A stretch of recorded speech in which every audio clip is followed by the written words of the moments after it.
It's going to keep going. Watch Ezekiel Elliott. Watch Ezekiel Elliott. I know. It's not just Zeke. What? It's this. What the hell? Get the shit out of here. It's the tackle. What? It's not even Zeke. It's not even Zeke. It's the tackle. That play did not have a chance. Get that out of here. The Niners are get this weak out of here. Okay. If they drew this play up, they for damn sure didn't practice it. If they did practice it, they didn't practice it against an actual defense looking to prevent them from getting down the field. This was supposed to be a blowout for Dallas. It was not. You have yet. I retreated. You have yet. I retreated. No, but I'm pointing out. I'm reminding you, and I'm reminding frankly the viewers that you have yet to be impressed by San Francisco. And it sounds like you're still not impressed by San Francisco. No, I'm not. I mean, they're fine. So the 49ers are a team. They're one of those teams that gets to the game, gets to the conference championship, and you know what? In 20 years, they'll have a reunion over getting to 3 championships in 4 years. Damn, you're a hater. They'll be excited about that. They'll be excited about it. Hey, remember the glory days? Oh, you mean Montana and Rice and Young? You're bitter. You are bitter. Oh, I am. You are bitter. Because I really hate the way this team is. You stop right there. You hate. You can just stop right there. I hate. I hate. Dot.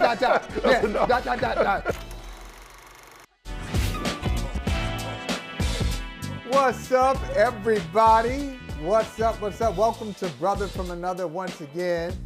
And our brother, Michael Smith is not here, but our brother, his and mine, Charles Robinson is. How you doing, Charles?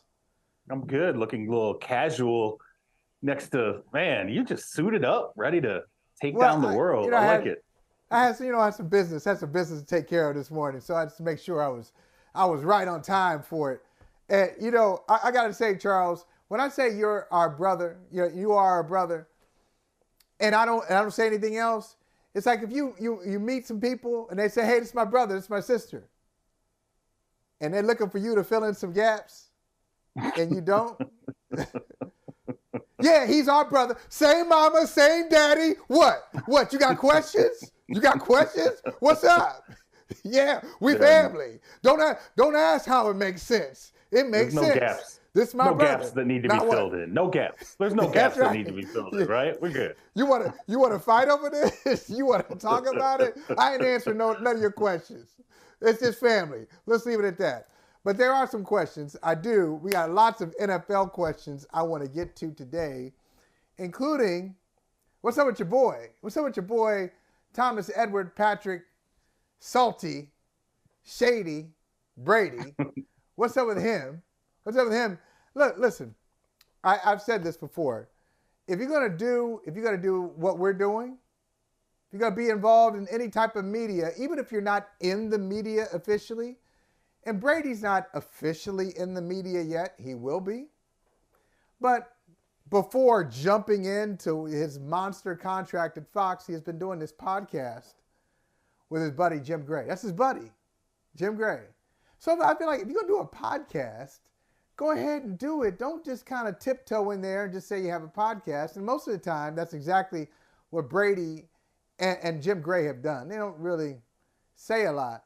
But last night on the Let's Go podcast, Gary, I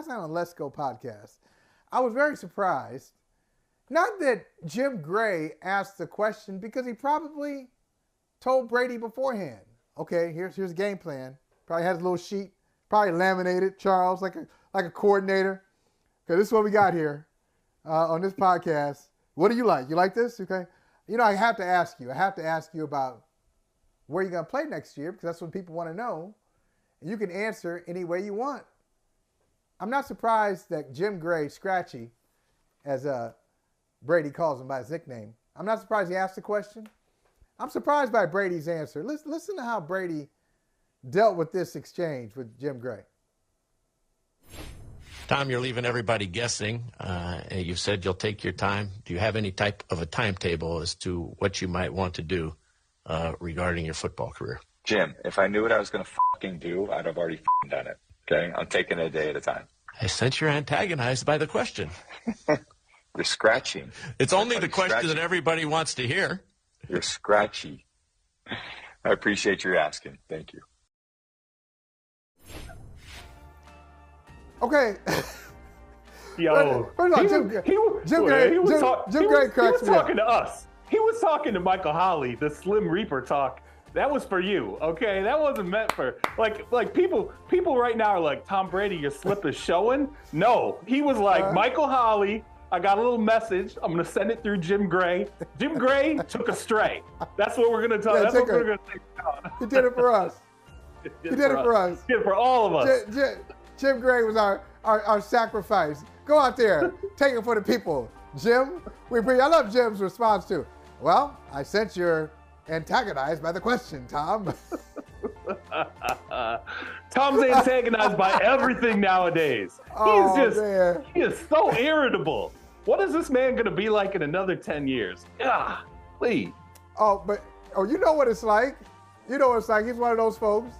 And, I'm not going to say that. Maybe I'll say it. It's too early. No, Michael, I can tell you what this is, right? He went through a tampering investigation, right? Gets nailed by the league. The Dolphins get nailed by the league in tampering. And, people are talking about Vegas and, look what they did to Derek Carr. And, keep hearing that he's obsessed with Miami, which obviously was at the middle of the tampering investigation. And he probably doesn't want anybody talking about any of his business because so much of his business has been out there. He's in Page Six almost every day now. Now it's his kid. Oh, he's enrolling his kids in private school in Miami. That's in Page Six today. Man. This is like. By the way, Page Six, go-to stuff. This is like when you got the side job, the side hustle, and you're hiding like cash in the coats in the closet, and then somebody starts talking about your money publicly, and you're like, listen, don't talk about my money publicly. Shut up. Right. Exactly. So, okay, you mentioned Miami. Do you think that's on the table? Because I can tell you where I am right now, and I think it's the most ridiculous thing in the world.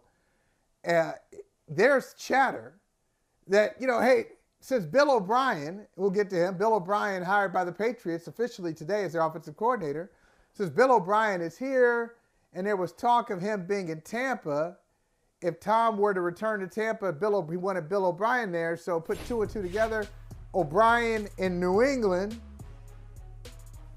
Does Tom Brady want to go back and rock his old number 12 with the Patriots? With OB.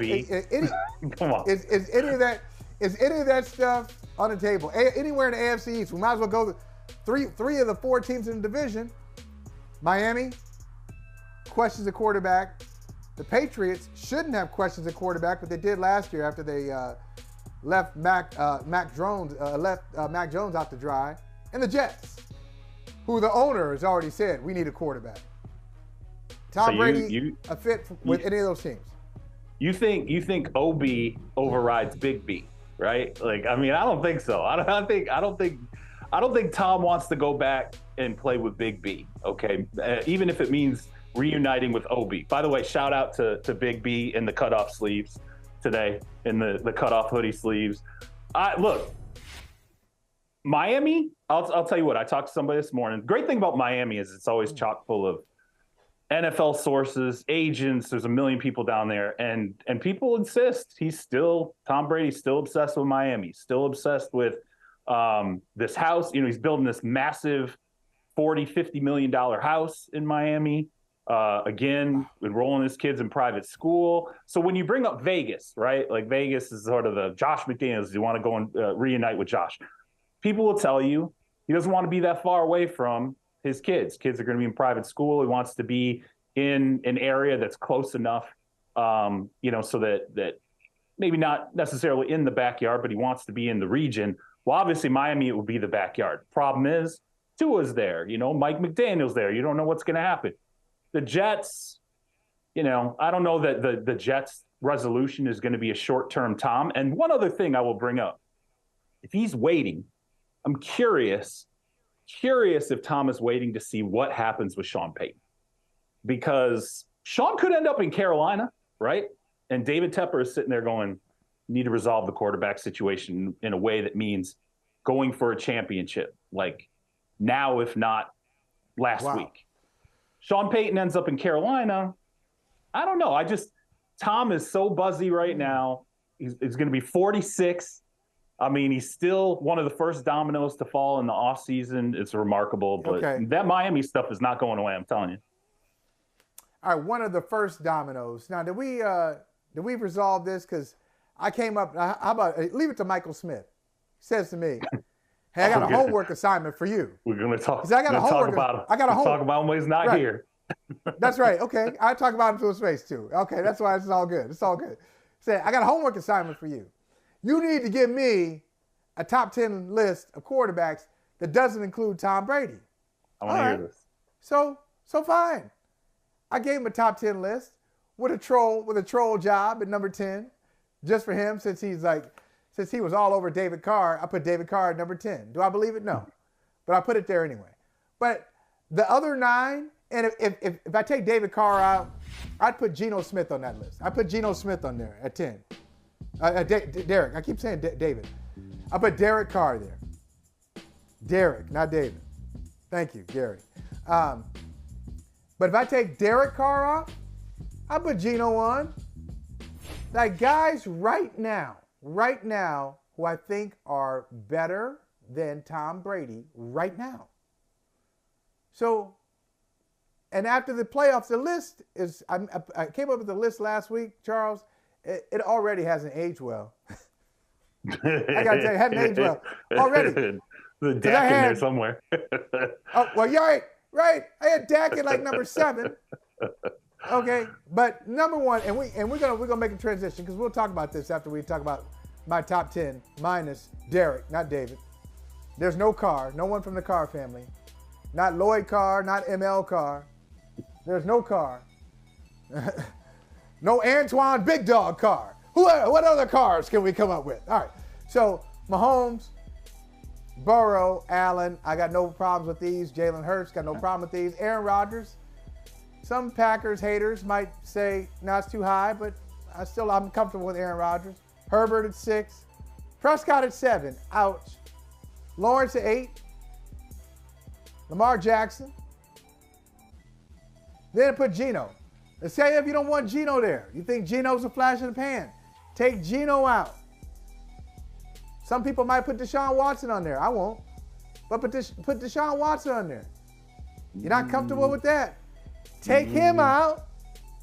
Put Matthew Stafford after rehab at number 10. You get my point, though. Come on, Charles. Come on. Am I stretching? Is Tom Brady at this stage of his career, age 46 Tom Brady, not the resume, not the CV, right, not the poster on your wall, or your digital asset to make it for the kids today. They're like, what the hell's a poster? Anyway, I'm talking about Tom Brady as he is. Is he a top 10 quarterback?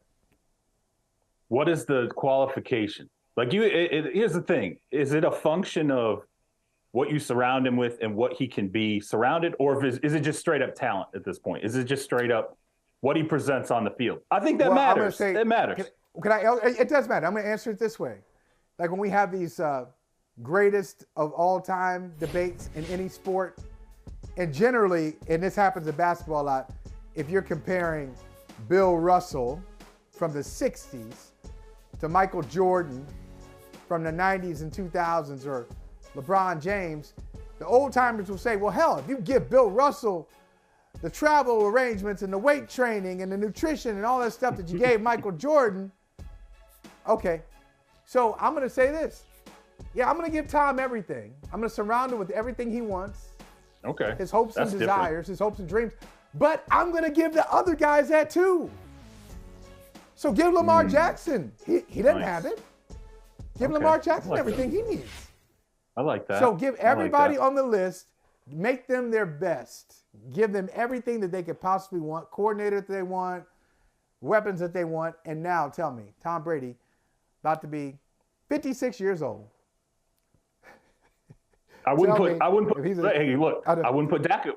Dak above him. I wouldn't put Geno above him. Okay. I wouldn't because then I start to look at functionally how have these guys performed with the assets around them. What have they been given, and how have they performed? I think Tom has shown he has performed pretty admirably with assets around him. I think when you look at year one in Tampa, right? That was when he had the peak assets. That's when he had everything he wanted. He had Gronk, he had Antonio Brown, he had the line, he had all the other skill position pieces. He had a complementary defense. He had a running game. But when have those other but when have the other guys had that? You're saying, all the peak assets. Has Lamar Jackson ever had peak assets? I would say, look, yeah, you can argue some of those guys. I think Dak has had some pretty good assets, okay? I think over the expanse of his career, there was a time where his offensive line was top 3-4 in the NFL. There was a time where that backfield, I mean, they've had Tony Pollard and Zeke for a couple of years. It's the coaching staff's fault they didn't figure out that Tony Pollard is probably the better running back. Skill positions. Skill positions. He had CeeDee Lamb and Amari Cooper last year, and Schultz last year, and he had the running backs, and he had the line. He had all that, and what happened? They couldn't snap a ball and get it clocked against San Francisco, and that's whose fault? I mean, Dak. I don't know. It kind of looked like Dak's fault in that scenario. Mike McCarthy as well, but still, I would say that there are people you can pick off in that list. But here's the thing, Michael. We are talking about a 45-year-old quarterback here. Yeah. I mean, let's be real here. Like, he's probably pushed down that list, but have some grace. He's 45. It's still insane that he's potentially a top 10 quarterback on that list. And I would argue, frankly, you take any of those guys in the top 10, you give them all those assets around them, I think any one of them could potentially win a Super Bowl given the right conditions, right? And I would put Tom there too. Now, what's interesting to me is that Tom Brady has had this scenario where most quarterbacks, hell, most NFL fans say, that's never going to happen. That's not reality. That's not the NFL. You're not going to get everything that you want. Tom Brady has done it twice in his career. Yeah. And the results are 2 Super Bowl appearances, 1 Super Bowl win, and a minute or 2 away from a second. So where he got everything he wanted. 07 Patriots. You got Randy Moss. Dante Stallworth, Wes Welker. You had everything. It took insanity not to line. And it took insanity. It took history not to win that game. Yeah, I think 3/5 of the line made the All-Pro team, or 2 guys All-Pro. Most of them made the Pro Bowl. It was unbelievable. Almost all the time he had, he'd stand back there. He was not the get rid of it in 2.3 seconds time. It was 5-6 because he had it. He had 5 or 6 seconds to kind of survey the defense twice. He look at his first read, he go through his progressions twice. That's insane. Yeah. So that happened in 07. And then in 2020, pandemic year, got everything he was looking for. They won the Super Bowl. But when I hear that argument about Brady, well, if you give him everything, well, that's most people. That's most quarterbacks. That's most people. Most people at work saying, I'm doing the job of 2 or 3 people. But I'm getting paid like one. I'm one person doing 2 or 3 jobs. I wish I had this. I wish I had that. I wish I had more vacation. Am I projecting? I wish I had. I wish I had so much more. I wish I had so much more. But I'm doing the best I can with what I have. But you're not available. You're not a free agent. That's the thing. He's available. He's a free agent. He's available. Okay? And we can talk about all those other guys on the top 10 list. They're not available, right? They're all under contract. So that's why there's interest in Tom Brady because, hey, if we surround him, he's potentially a top 10 quarterback. Hey, he's potentially the straw that stirs the drink. We win the Super Bowl with this guy. No one else on that list is necessarily available without giving up assets. You don't have to give up assets. You don't have to give up assets. Geno can be tagged. A free agent? Geno can be tagged. Yeah. Geno can be tagged. He's not Tom's not being tagged. I mean, Geno, I think the Seahawks would probably tag Geno if they could not work out a contract at this stage with him. But, and again. Derek, not David. Derek is not on the top 10 of that list. Derek is not on the top 10 of that list. What year are you living in with Derek Carr? He's others receiving votes. Maybe. Others receiving votes. Okay, wait. What about we're going to do a top 10 list with others receiving votes. Are you going to give Brock Purdy a vote in there? Like he's amongst the last 4, right? I mean, come on. Come on, let's go there. Yeah, I know you are. didn't give me a warning. I'm trying. You didn't give me a warning. You give me a warning. We're going to talk about that on the other side. We're going to talk about, okay, as past greatness. We've already talked about past greatness with Tom Brady. I am intrigued, and we'll talk about this with Robert Mays. I'm intrigued about present greatness and this whole debate. Burrow, Mahomes, Allen. But really this week is Burrow and Mahomes. And I love Joe Burrow, but I think we're probably jumping ahead of the conversation. That's what we do. I mean, we hot take it. We hot take everything. We'll do it after conference championship game weekend. So I want to talk to you about quarterbacks, contemporary quarterbacks. Coming up with my brother, Charles, my brother Charles. You got questions? Don't worry about it.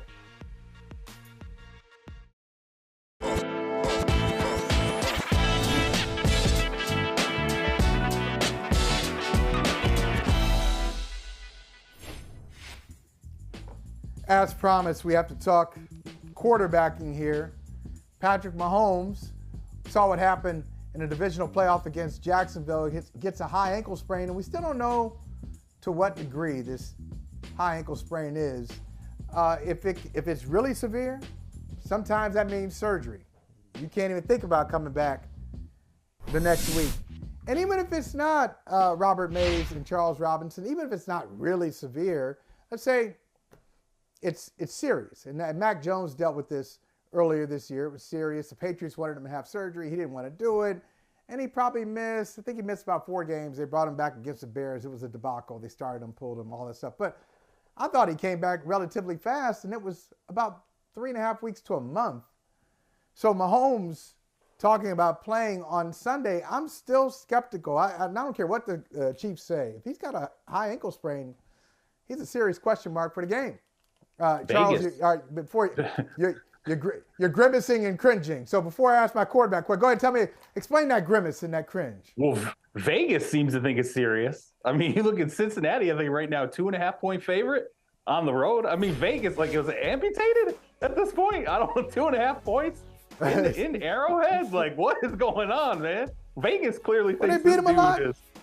Woo. Well, they've beaten him a lot, and I guess that leads to the question I want you and Robert to kind of bat this around a little bit.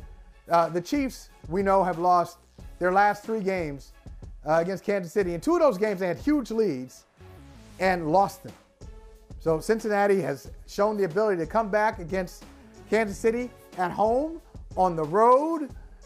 They won 3 straight, and so that has led to some Burrow greater than Mahomes or Mahomes, not the king. Here comes Burrow. What do you make of this Mahomes-Burrow conversation? Robert, you want to take a crack at that? I think it's a little silly. Robert.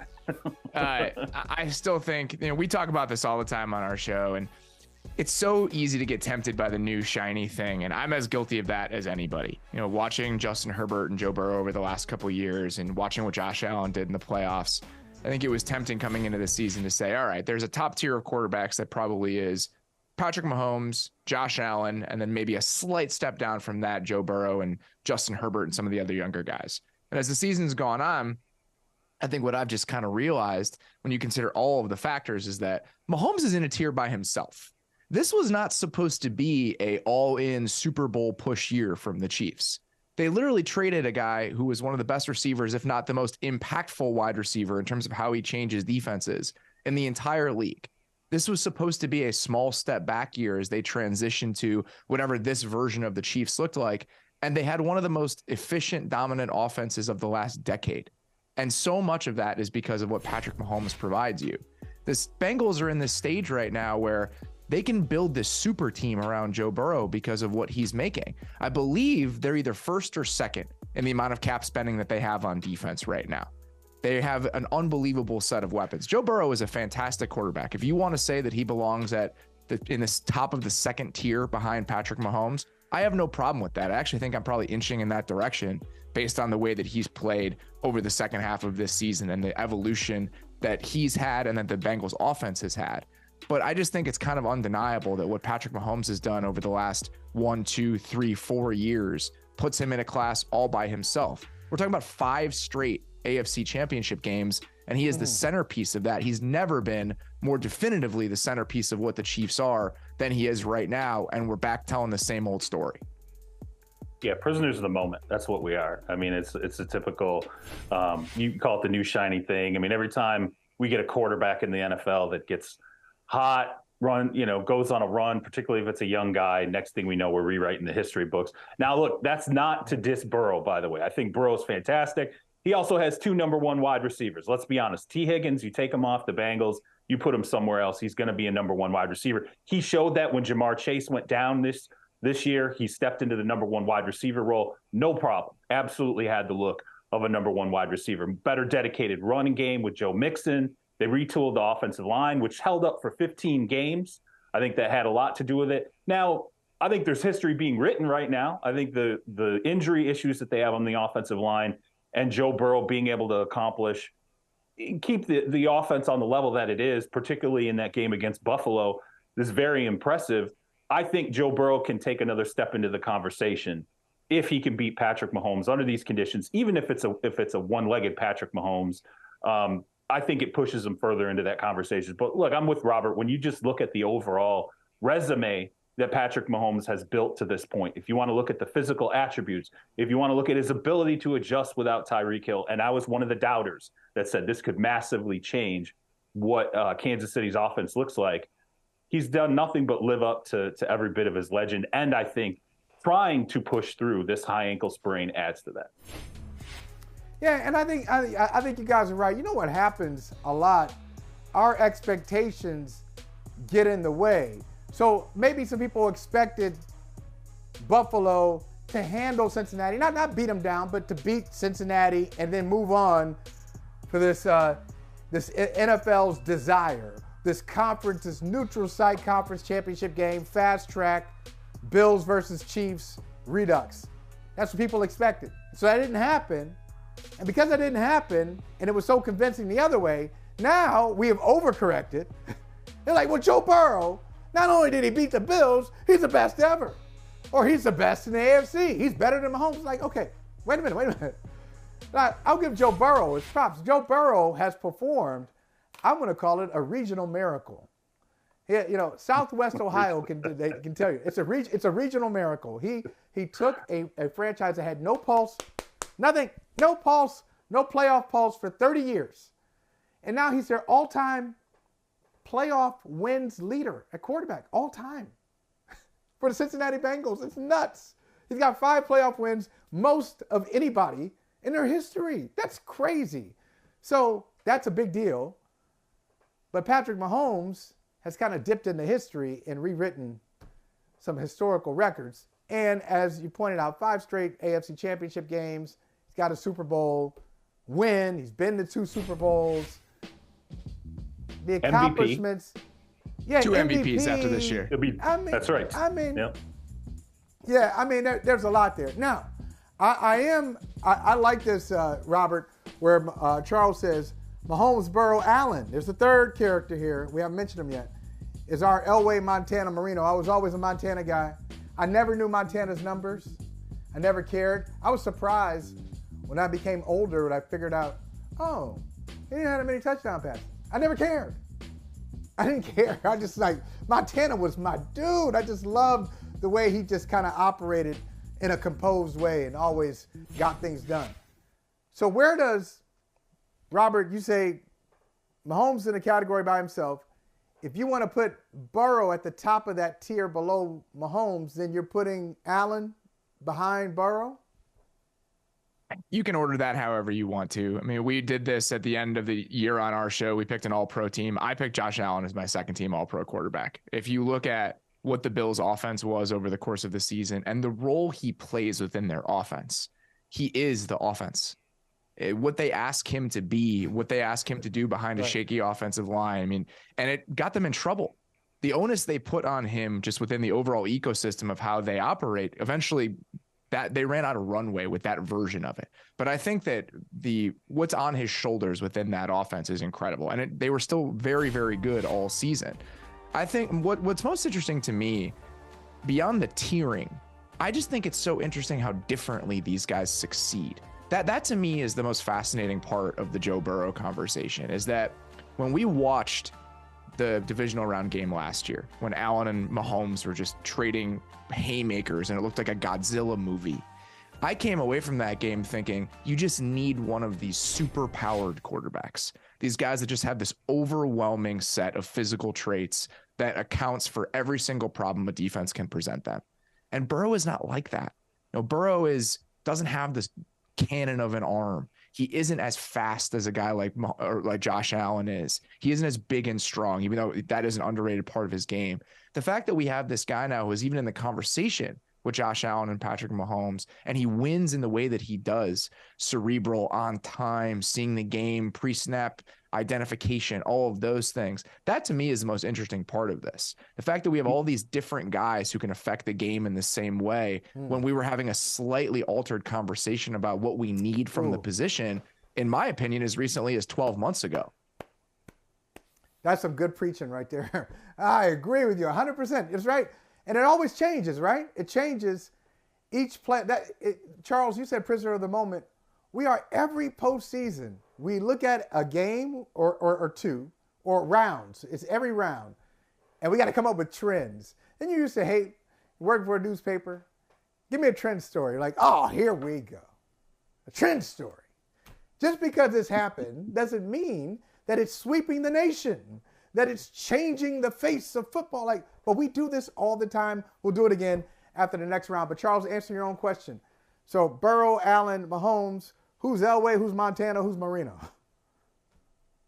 Well, I mean, look, if we just slot it, in terms of physical ability. I mean, look, everyone's going to take Burrow and they're going to put him in the Montana role because just like Robert mentions, he doesn't have the massive arm. He's the more cerebral guy. He's unflappable.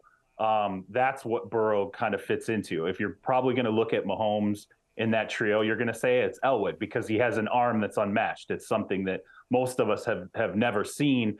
And he can take a team, 13 seconds, right? He could take John Elway 99 yards. I mean, he would fit into sort of that mold. And then when you look at a Josh Allen, brings a different running element to the game than Marino, but another guy with just a massive arm, maybe some argue better than Patrick Mahomes' arm, who could, rewrite passing records the same way that Mahomes can. But let me throw in a little wrinkle here too, because, Michael Holley and I talked about this a little bit before the show launched.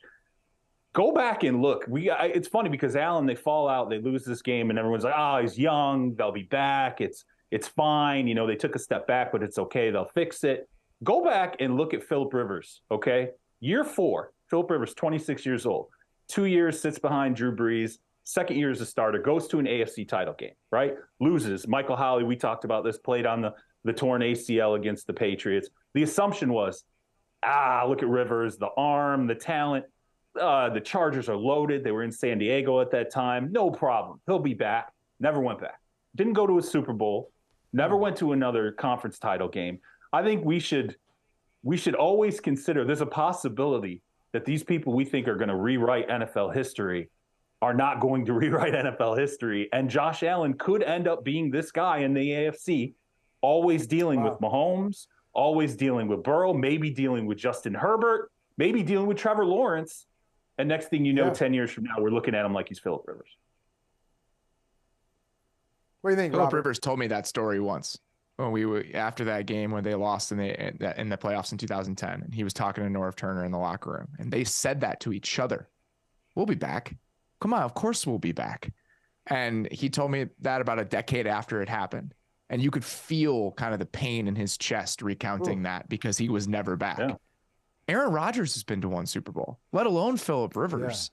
Yeah. Getting this far even is an unbelievable challenge. And I don't think people understand how many things have to go right for you to eventually have all those rings. And Phillip Rivers, Aaron Rodgers, Drew Brees has one. I mean, Peyton Manning has one. I mean, there's a bunch of different ways that you can talk about it, and it's no guarantee to anybody. Well, Manning. So you don't want to give Manning that 15 one. Oh, 2. Okay, sorry. Yeah, I know. And the 2015 one almost doesn't count to me. The noodle arm. I know, right? And we all do it. It's Peyton Manning Colts won 1 Super Bowl. I guess that's how I'll frame it. There it is. You're right. Which Jim Irsay brought up when they got Andrew Luck. Right? Hey, we only won one. I'm telling you, that moment, Robert, I agree with you. It's so hard just to it's hard to get there and it's hard to win it. So when Jim Irsay said, well, we only won one. We won one with Peyton, essentially. But we want to do more than that with Andrew Luck. I said, okay, he's lost me. Not as if he hadn't lost me before then, but he really lost me then. I said, this guy doesn't even understand what he has. Ben Roethlisberger has what, one or two? He won two. He won two. Peyton Manning won. In the era of Tom Brady in the AFC. So you got Brady and the Patriots just kind of hoarding that, if not hoarding championships, hoarding that conference championship game space. And then, the Ravens came along and the Steelers were knocking on the door and the Colts were, but it's really difficult. So I would say, and let me ask you this, Robert, because I'm fascinated by the Buffalo thing. I agree. They did put a lot on Josh Allen. And to me, it's a simple fix. And it goes along with what you said. Put less on his plate. Put a little bit more around him with the fat guys up front. Give him a better offensive line. You don't have to bring in, we got to bring in more receivers and more. Just put more around him. And so you can have a good running game like Cincinnati did on Sunday. Mixon wasn't phenomenal, but when they needed to run, they ran. And when they needed to pass, they passed. Is that the fix in Buffalo? It's just a couple of tweaks and not necessarily a closed window overhaul, all the stuff that we say when teams we expect to win don't win. Yeah, I don't think it requires a huge overhaul. I do think they need another secondary pass catcher. I think that is a crucial part of this. You don't like Gabe? Not being able to go to, you don't like Gabe? I don't think it's enough. I mean, he's been fine. I think that they need one more kind of middle of the field receiving option. I mean, they're trotting out Cole Beasley in a game they have to win in the playoffs. And I just don't think that's an option. If Khalil Shakir ends up being that guy, maybe, but I would like to see them have one more reliable pass catcher. And beyond, the bodies up front and the personnel, I think one of the things that's really dogged Buffalo over the last couple of years is that running the ball hasn't been important to them. And this idea that you can kind of switch back and forth between a team that is throwing the ball 70% of the time and then tap into the running game when you need to, I think that's harder than people think it is. And when you're spending most of your time and energy all the way through training camp and you have this voluminous passing game, and that's who you want to be, I think it's difficult to tap into that physical version of yourself. The Rams have been like that over the last couple of years. And I think if you ask them about why that might have been the case, it's a focus thing and it's an energy and time spent thing. So I think the kind of remaking who you want to be, even in what you're focused and kind of digging in on, is something that they should maybe revisit going into next year. You can't take Josh Allen or Lamar Jackson, or I think at times you could probably even say it about Jalen Hurts and watch these microcosms where they go through stretches where they're 80% of the offense, 90% of the offense. And then with a guy like Josh Allen, be like, well, geez, he just played hero ball. He did too much. Well, yeah, because you just spent the entire season having him do too much. And then now you're mad because he did too much. Like, what are you doing here?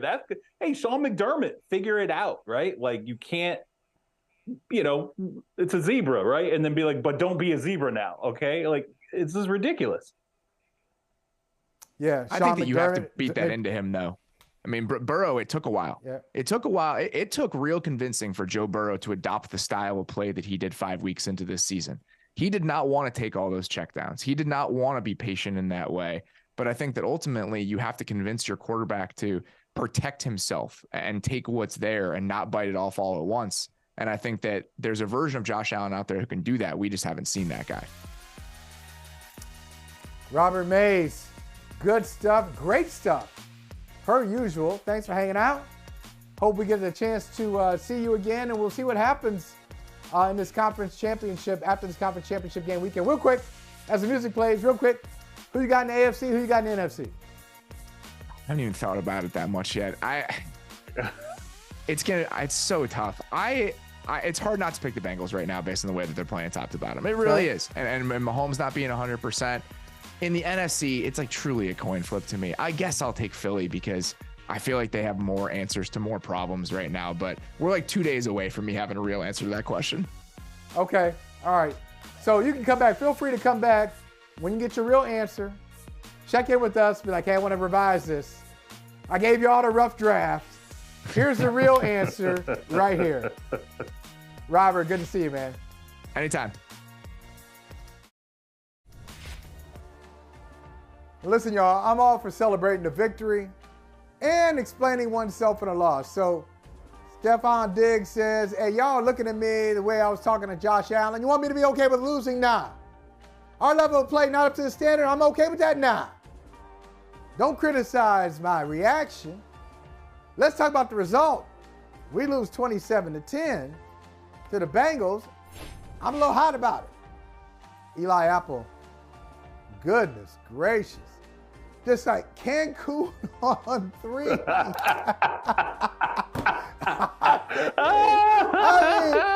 mean, damn, Eli.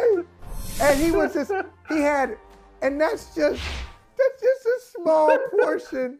I love that he came with the heart. Cancun on 3. I mean, Cancun on 3. I mean, he was doing all kinds of stuff. He was saying everything. He had memes. There was a meme of Kobe, rest in power. Kobe walking into an NBA arena. You know, they walk in, the cameras follow. So they were following him. He went behind a column, and then you didn't see him. He said, that's Stefon Diggs in big games. I mean, he was going in. He has stopped between his own stuff, the retweets. It's nonstop from Eli Apple. So Mike Jones, it's not the Super Bowl. No. I understand Cincinnati. I know Cincinnati. I know they felt disrespected. They should have. NFL just looked right over them. Right. Walked into the room, said, who's here? Who's here? And Cincinnati's like, oh, here we are. No. I'm looking for somebody else. Right. Looked over them, talked about neutral sites. But do you think this is too much when they still got to win 2 games? I mean, look, the games are played on the field, right? So I'm not counting them out, but man, Eli, like when you do stuff like that, you put a target, you really better be coming ready to bring it and play your best game. I mean, I understand you were feeling good and they came out there and they got a huge win, but man, I would hold off on some of that stuff for maybe just 2 more weeks. Or 3 more weeks, and then do whatever you want, but just wait for a little bit. He called him Terrell Owens Jr. After his little sideline exchange with Josh Allen when he goes, hey, I was open. Then he had another one. They're shaking hands before the game. Eli said they weren't doing this after the game though. They weren't doing this after the game. I'll pay for couples counseling. I'll pay for it. I mean, hey, I guess he had to seize the moment, strike while it was hot, because he might not get to do something like that, there. Against Kansas City or against whoever's in the Super Bowl. This was prime target. Nobody gave them a chance. So he was like, I'm just going to flex on them and I'm going to rub this in as much as I can. And don't worry about the consequences later. I'm going to have fun.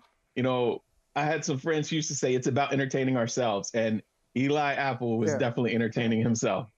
It's and all of us. Charles, is that all it is, Charles? Good entertainment? It's the dude who hits the shot over you in pickup after missing bricking 6 in a row and then just all the way down, talking, just in your ear. He's had this loaded. Clearly, Eli Apple has had this loaded up, just waiting to do this. By the way, shout out to Mike Jones for coordinating the fit today.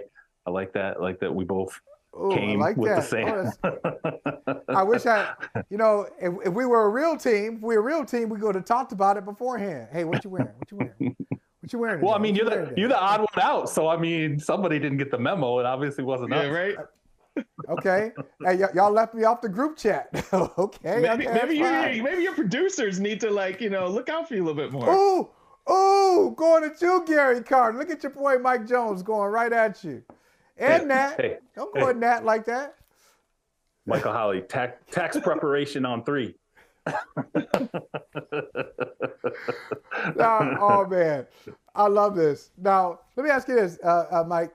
because we have some games this weekend. I know the games. We all look forward to the games, and these are the teams that franchises want to go to them and find their next general manager, like Tennessee did with San Francisco, or find their next head coach. You know, lots of people have come out of that San Francisco system. Philadelphia, people will be looking to them. But some of these teams on the outside are looking to fill vacancies. I know you wrote about this recently where you're ranking these OC positions. What's the best one? Or what are, give me a couple of vacant OC positions that are actually desirable, and what do you think is going to happen with those? Well, everybody I talk to is pretty much in agreement. Number one is with the Chargers, because you have Justin Herbert that you're working with there. You've got, a lot of skill position players that are supporting him. You know, you've got a good defense as well. There were times we kind of wondered if Brandon Staley was going to be back, but hey, he's there. But at least you know that you know what you're working with there. You have other positions where you're not sure quite about the head coach, you're not sure about the quarterback. But number one definitely was the Chargers. Number two could be Baltimore if we knew if Lamar Jackson was going to be back. But because there's a little bit of uncertainty hanging over him, people kind of bumped them down a little bit. The Rams are one that a lot of people spoke highly of. Yes, they have a lot of questions, but as one guy said, you just want to get that Sean McVay cologne on you if you were on that track to become a head coach. And so, be his OC. Doesn't matter that you're not going to call the plays. You're just up and rubbing against him and hope the magic rubs off and somebody will give you a chance. So, and then as you see how it shakes out after that there. What do you think, Charles, of Bill O'Brien going to the Patriots? They went a whole year without an offensive coordinator. They bring back Bill O'Brien. He's familiar to this region. He's familiar to this team. But I say it's like, and I want to get you guys' take on this. It's like the Patriots and Bill Belichick try to do something that if it had been successful, maybe it starts a trend where he takes a guy, a lifelong, essentially, defensive coordinator, says, no, come on over to offense. You're a great D coordinator. You'll be a great O coordinator. Come on and do it. These people are overthinking it. We're going to make it work. If that had been successful, maybe other owners, coaches would be like, why don't we do this? Maybe we have the answer on staff. It was an abject failure, by the way. So yeah. What do we think of O'Brien? And do you think that rebel move could have worked or would have caught on if Matt Patricia had been successful with the Patriots? I don't know, man. The level of arrogance and the abject failure of that attempt, and it was such a horrible debacle that Bill Belichick literally opened the door for Robert Kraft to get into his kitchen, right? All these years, every book, Michael Holley, like for years it's been, I'm going to let Bill do what he's going to do. He's going to general manage. He's going to run the staff the way that he needs to run the staff. And then all of a sudden over the course of this year, it was like, okay, actually now Robert Kraft needs to meddle. He needs to basically make this change if Bill Belichick won't. That's how horrible that failure was. So I don't know if it would have caught on or not, but there's no question this is probably one of the bigger coaching staff failures of Bill Belichick's career, if not easily the biggest. As far as Bill O'Brien goes, look, I'm in Houston, right? I will say this. Bill O'Brien squeezed something out of Brian Hoyer when he was here. There were times where Ryan Mallett, looked like he flashed as a player, but those guys never really amounted to the long-term answer as a quarterback with the Houston Texans. They became a team that was in position to draft Deshaun Watson for a reason, because the offense continually failed to the point where they're finally in the position to resolve the quarterback position. I think you have to ask yourself, okay, Bill O'Brien operating with Mac Jones, is that going to look more like Brian Hoyer, or is it going to look more like Deshaun Watson? Is it going to be something in between? The familiarity is interesting. I think he's got a better track record overall, obviously, than Matt Patricia. It's definitely going to be an upgrade. I don't think there's any question about that. But again, look at the non-Deshaun Watson, Ryan Fitzpatrick when he passed through Houston. The results were the results, but it wasn't winning playoff caliber quarterback play. So I don't know necessarily that this just automatically resolves what's been going on with Mac Jones. No, I don't know if it resolves it, but I think that it does. Like, it takes all the pressure off of everybody and places it squarely on Mac Jones now. Now he's got no excuses. You've got the guy that was your OC in college. Now you have a real OC again. And if you can't, ascend with somebody that speaks your language, who knows your game really well, who also knows what Bill Belichick likes to do, so he'll be a good bridge and between the two, sort of like Josh McDaniel was, there's no excuses for you. If you don't make it now, like, this is it. And then they're going to look somewhere else for another quarterback.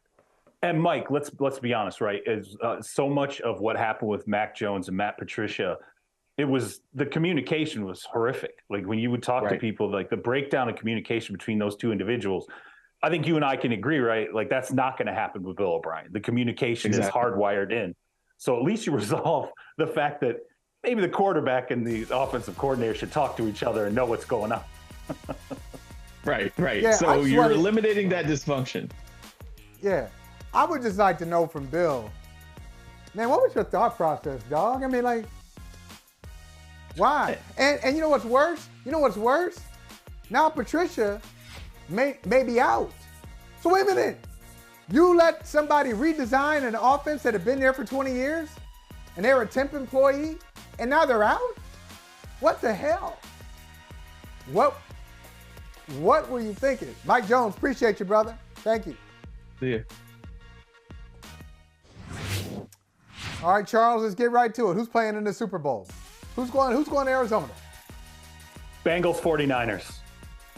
I'm gonna take the two road teams. Hey, it's the tough pick. I'm gonna take Bengals. And not only that, I'm gonna say you have to give Brock Purdy his flowers. We're gonna do it. You're gonna give Brock Purdy his flowers. It's gonna happen. I'd like to say I don't care who wins. I don't want San Francisco to win. I can't deal with it.